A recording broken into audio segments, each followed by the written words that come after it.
지금 이게 미국에서 5월 달부터 벌어지고 있는 파업인데 여기가 배우 조합, 여기가 작가 조합이죠. 이 두 개 조합이 자기의 고용주라고 할 수 있는 영화 제작사를 상대로 소송을 하고 있어요.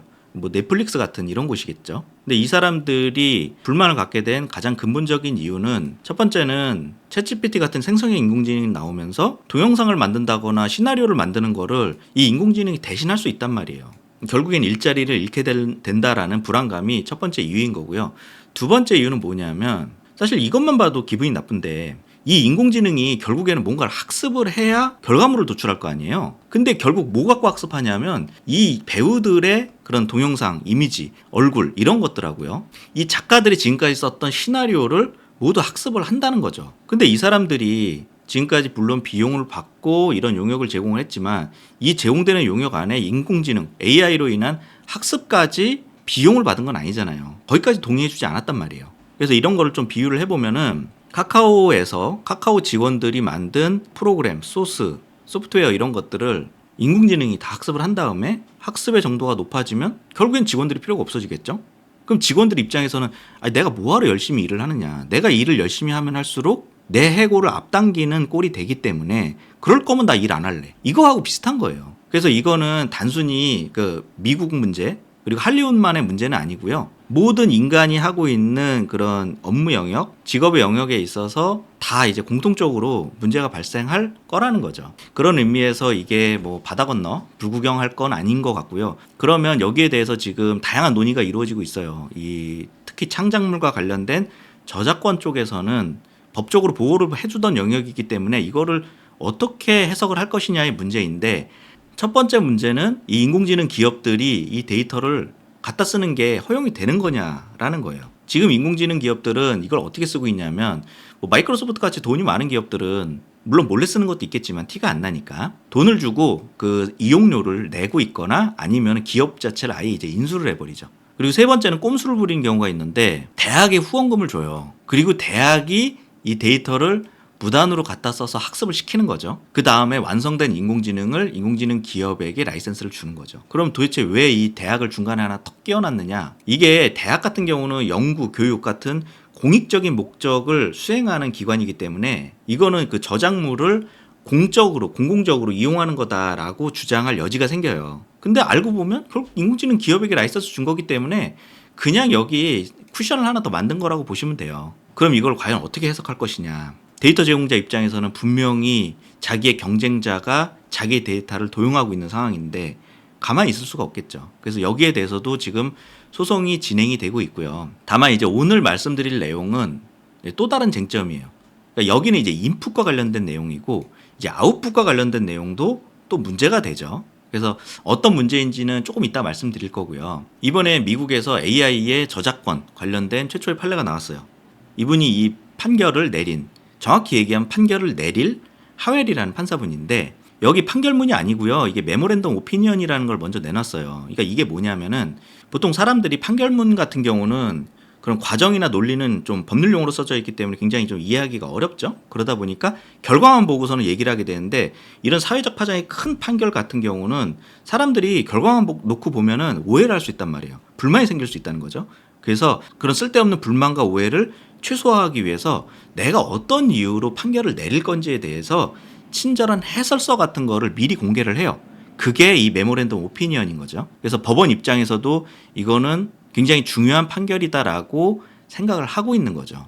그래서 오늘은 이 내용을 조금 더 말씀을 드릴게요. 이분이 이 소송을 제기한 AI 개발자인 스티븐 탈러라는 분인데 이 사람이 만든 인공지능이 이런 이미지를 만들었다고 그래요. 미국 저작권청에 저작권 신청을 했는데 자기가 이제 신청자인 건 맞죠. 사람이니까. 근데 저작자, 이 이미지를 만든 저작자를 창의성 기계라고 표시를 해놨어요. 그러니까 여기서부터 문제가 발생을 하는 거예요. 이분이 구체적으로 어떻게 주장을 했냐면 이게 소송 기록인데 원고는 지속적으로 주장을 했는데 AI 시스템이 오토노머슬리 독자적으로 작품을 완성을 했다. 그리고 그는 그러니까 스티븐 탈러죠. 노롤 아무것도 한 게 없다라는 거예요. 그러니까 100% 기계가 만들었을 때 이때 저작권이 인정이 되느냐 이게 첫 번째 쟁점이고요. 두 번째 쟁점은 이렇게 해서 저작권이 인정된 게 과연 이 사람에게 넘어가느냐라는 거예요. 그러니까 얼핏 보면은 뭐 말이 될 수 있어요. 우리가 삼성전자 공장에서 만든 반도체는 삼성전자 거죠. 기계의 소유자인 삼성전자 거란 말이에요. 그러니까 이렇게 생각하면 기계가 물건을 만들어서 기계 소유자에게 소유권을 인정하겠다는 게 뭐가 문제야? 라고 생각할 수 있어요. 근데 저작권은 이런 걸 보호해주는 법이 아니에요. 그 법의 목적과 취지가 달라요. 그렇기 때문에 해석의 문제가 계속 발생을 하는 거죠. 그러니까 여기에 대해서 그 하웰 판사는 뭐라고 얘기했냐면, 나도 인공지능으로 인해서 사람들이 창작하는 지금 이 시대를 사실 뭐 거스를 수 없다, 이런 내용으로 얘기를 하고 있어요.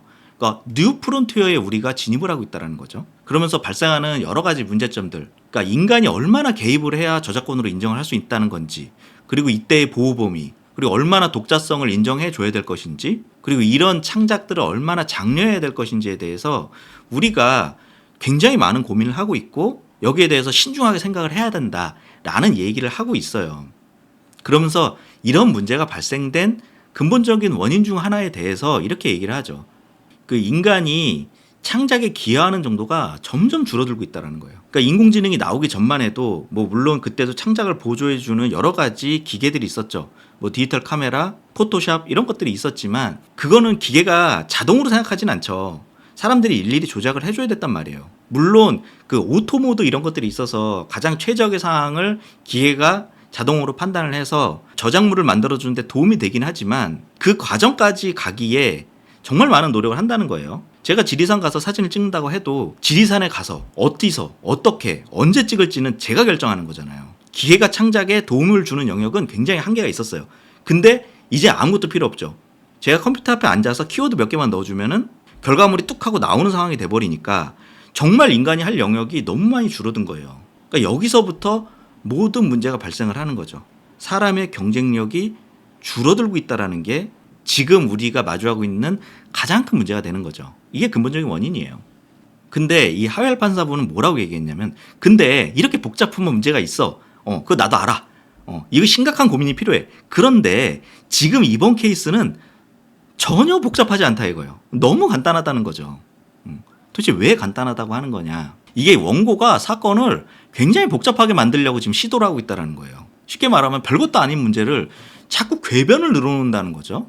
뭐가 궤변이냐면은 이런 카트 비포 더 호스라고 해서 말 앞에 마차를 놨다라는 거죠. 이러면 마차가 굴러갈 수가 없죠. 그러니까 앞뒤에 안 맞는 주장, 그러니까 순서에 안 맞는 주장을 해서 궤변을 늘어놓는 걸 이렇게 카트 비포 더 호스라고 표현을 하는데, 쉽게 얘기하면 이런 거예요. 우리가 로또 복권을 갖고 저게 네 건지 내 건지에 대해서 소송을 하고 있어요. 그래서 복권을 이걸 내 돈을 주고 사고, 누가 사고, 언제 사고, 어디서 사고, 이런 주장을 뭐하러 하냐는 거예요. 로또가 꽝인데. 로또가 당첨이 돼야 이런 걸 쌓을 의미가 있잖아요. 근데 이미 꽝인데 뭐하러 이런 주장을 하고 있냐는 거예요. 그럼 도대체 하웰 판사는 왜 이 저작권이 꽝인지에 대해서 단정을 한 거냐. 이게 관련 판례가 있어요. 뭐냐면 이 나루토 슬레이터 판례라는 건데, 이 원숭이가 이름이 나루토예요. 그리고 이분이 이제 슬레이터죠.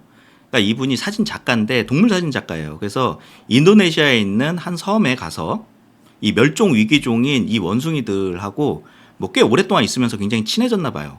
근데 이 사람이 들고 있는 사진기를 이 원숭이가 뺏어서 자기가 이제 들고 이제 장난치다가 셔터를 누른 거죠. 그래서 이런 이미지가 나온 거예요.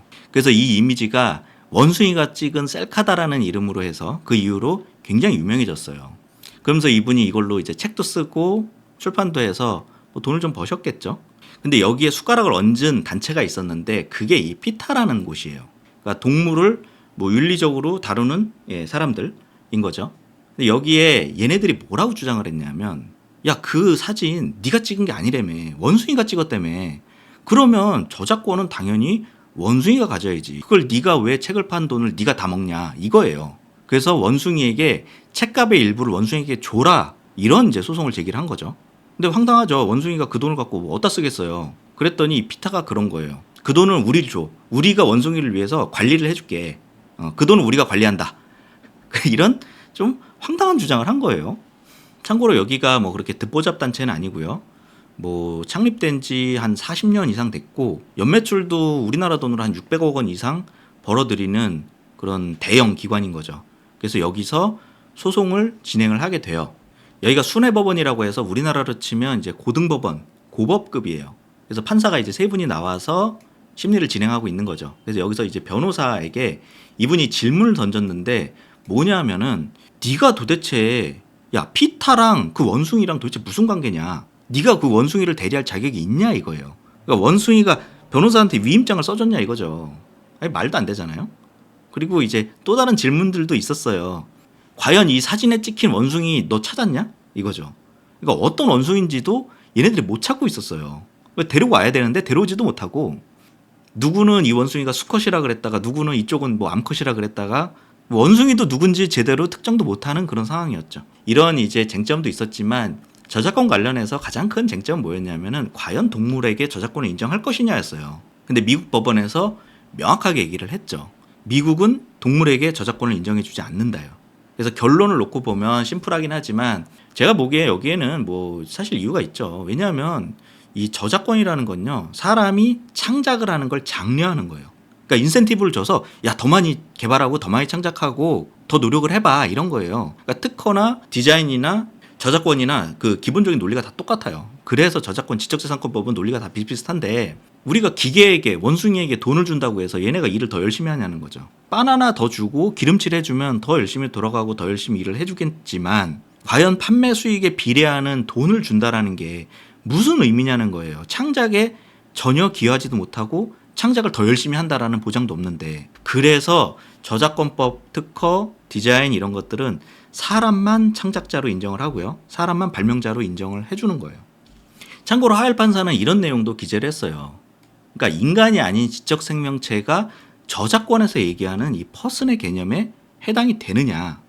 여기에 대해서 뭐 논란이 있는 거, 이슈가 있는 거는 맞다. 하지만 이거는 그냥 학자들끼리 재미있는 농담거리, 재미있는 이야기거리에 불과한 거지 절대 이거는 이슈가 될 수 없다. 이런 식으로 얘기를 했어요. 그러니까 완전 못을 박은 거죠. 다만 그럼에도 불구하고 우리가 언젠가는 그러니까 우주전쟁이 벌어져서 이런 우주인들이 만약에 피난을 오게 되면 그때 한번 생각해 보자. 이런 얘기를 했어요.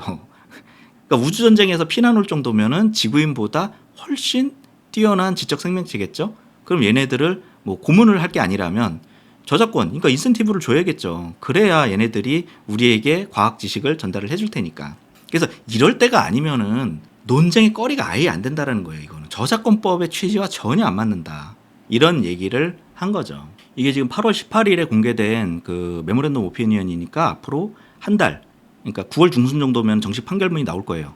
근데 판결의 결론은 굉장히 심플할 수 있다. 원고 청구를 기각한다. 이렇게 끝낼 수 있지만 우리가 이걸 보면서 오해를 하면 안 된다라는 거죠. 그러니까 인공지능이 관여한 저작물은 저작권이 인정되지 않는다. 이렇게 생각할 게 아니고요. 사람이 전혀 기여한 바가 없고 인공지능이 100% 만든 창작물은 절대 저작권이 인정되지 않을 거다. 이렇게 생각하시는 게 맞고요. 이거 말고도 그런 아까 말씀드린 데이터 제공자와 인공지능 기업과의 분쟁, 그리고 인간이 일부라도 기여를 했을 때 과연 그 사람에게 저작권이 인정될 수 있을 것인가에 대한 문제들은 지금 계속 소송 진행 중인 것도 있고 앞으로 진행될 예정이기 때문에 관심을 갖고 지켜보시면 좋을 것 같고요. 그래서 지금 상황을 정리를 해보면 결국에는 핵심은 그거예요. 사람이 인공지능에 비해서 밀리고 있다는 거예요. 그럼 이 문제, 근본적인 문제를 어떻게 해결해야 될 것이냐. 일론 머스크처럼 진짜 기계와 인공지능을 융합해야 될 것인지 아니면 다른 해결책이 있는 건지에 대해서 고민이 필요한 상황이죠.